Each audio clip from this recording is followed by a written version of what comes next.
how to factor a number to simplify a square root. So what we're going to be working on is essentially prime factorization. And today is 9/23. So we need to break down the factors into prime numbers. So we're going to start with taking the factors of 68. So let's start with something easy. So 2 goes into 68 34 times. 2 is a prime number, so I'm going to circle it.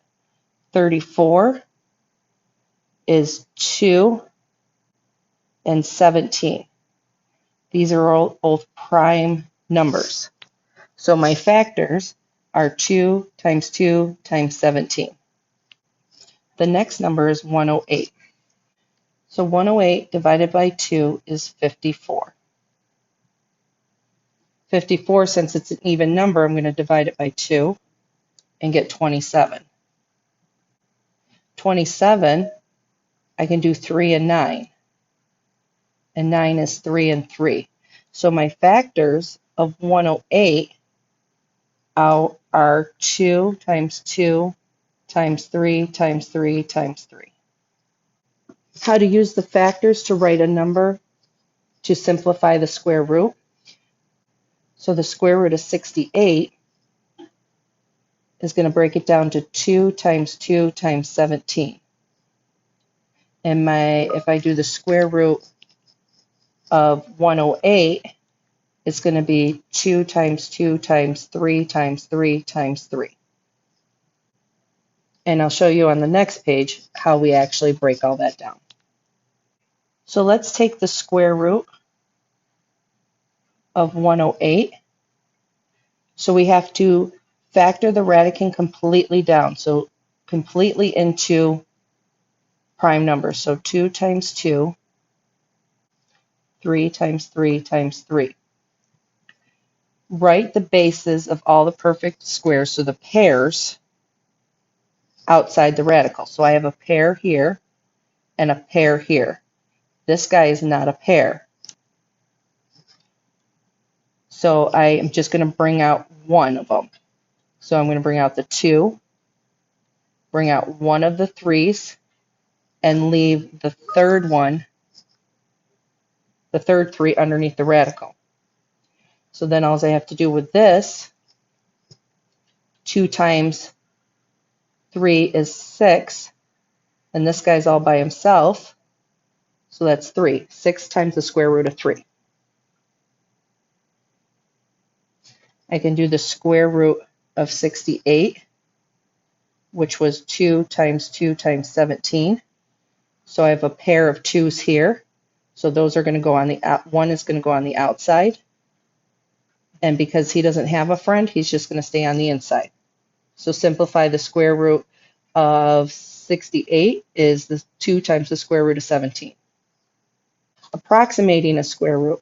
When solving a problem with square roots, you need to have memorized the first 12 perfect squares. So 1 squared is 1, 2 squared is 4, 3 squared is 9, 4 squared is 16, 5 squared is 25, 6 squared is 36, 7 squared is 49, 8 squared is 64, 9 squared is 81, 10 squared is 100, 11 squared is 121, and 12 squared is 144.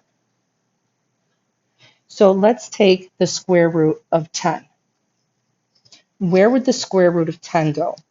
So irrational square roots always fall between the square root of perfect squares they are between. So the square root of 10 is going to go between the square root of 9 and the square root of 16. So we're going to have the square root of 9, the square root of 10, and the square root of 16.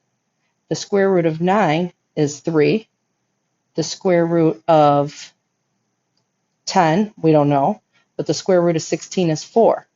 So the square root of 10 is between 3 and 4. So if I look at a square, this is a side length of 1 and 1. So the area of a square is side squares, right? So the area of this is 1 squared, which is 1. If I look at the area of the other one, this is 2 on this side, And if I break it in half, there's 2 on this side.